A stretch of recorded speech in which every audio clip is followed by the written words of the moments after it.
shine kawai muna cikin mamar mu tace kunna fito. Kawai na ji hayaniyan yayi yawa sun rike mamar mu da fada. Kawai in dau abu wuka kawai inda tsamai a nan wukar yanka albasa he na cire. He mamar mu ta rike hannuna. Da ta gani police station. He wani mutumi ya karba ya ce ki bani shi. Mamar mu tana kuka ina kuka. Abin da ban taba yi ba a duniya yau gashi nayi Allah ya kawo sosai. Ina roƙon Allah ya yafe mun. Kuma ku yafe mun dan Allah dan Annabi. Abin da ban taba yi ba ko da wasa. Ina roƙon Allah ku yafe mun dan Allah dan Annabi. Ban nan gurin ban taba zuwa ba ku ya haƙuri. Abinci ma da ƙyar muke ci a cikin gidanku. A gidanmu da ƙyar muke cin abinci. Aminu Sufi TV. Da safe ina kwance.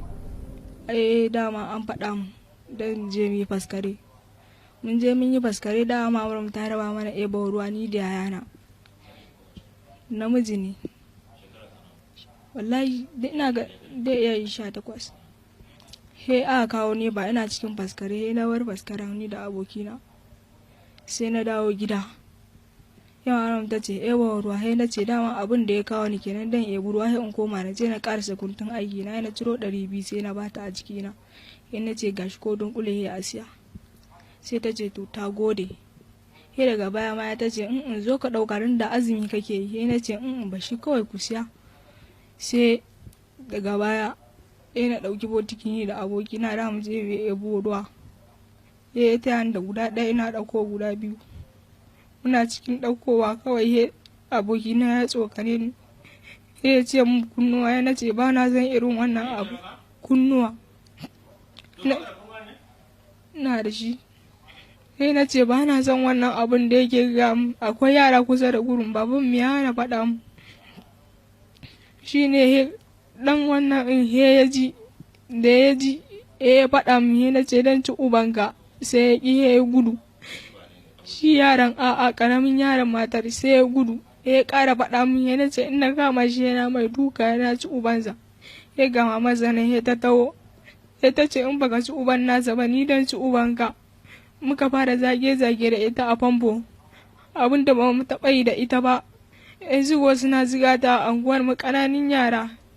Na cewa idan baki ɗauko mai yayanki ba bare taɓa wannan ba. Kuma abin da ba mu taɓa yi da ita ba muna yi amma dai ba ta taɓa ɗauko wani yayanta ko ƙaninta ba ya zo ya dake ni. Ya tsokana ta.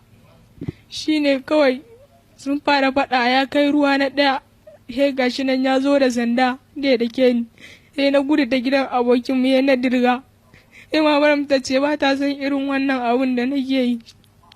Sai na ce mama Adnan ce ta turo akan muna cacar baki da ita. Ta je ta turo kaninta, ta je ta turo kaninta. Ta zo shi da sanda shi ne in durgo tana shi ne ta ce ina mama Adnan in tana waje. Shi ne ta ce komai yana faruwa da ni amma mama Adnan ba ta taba ɗauko wani kaninta bai dai ta zo ta gaya min ta rake mu mamar mu. Amma kuma saboda haka mama Adnan ta je ta ɗauko wani kaninta ana ziga ta yara ƙananu suna ziga ta. Kawai shi kenan yawa ta fito waje ta ce mama Adnan wannan wani irin abu ne kike yi haka tunda kina zuwa ki gaya mu in kama su in dake su. Shi ne ta ce ita in ai ta san da zancen mamar ba da san da zancen komai ba a gida. Ya kaninta ya zagi mamar mu amma mamar ba ta ji ba amma ni na ji zagin ya zage ta. Shi ne daga baya kawai he mamar mu ta rike shi ta ce hawa babana ya daka ya ga faɗa yana haɗa su da shi.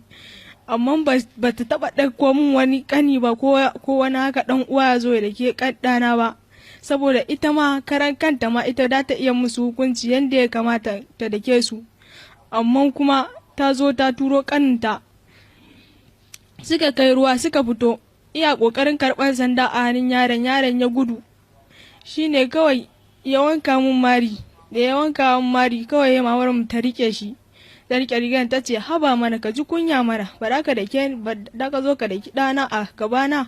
Mama Adnan shine ta ce aikin ji ki rabu da shi kawai a daka shi yanda ya kamata. Mama ta ce ba da a yaka ba haƙuri dan baki ki haƙura ki ya haƙuri.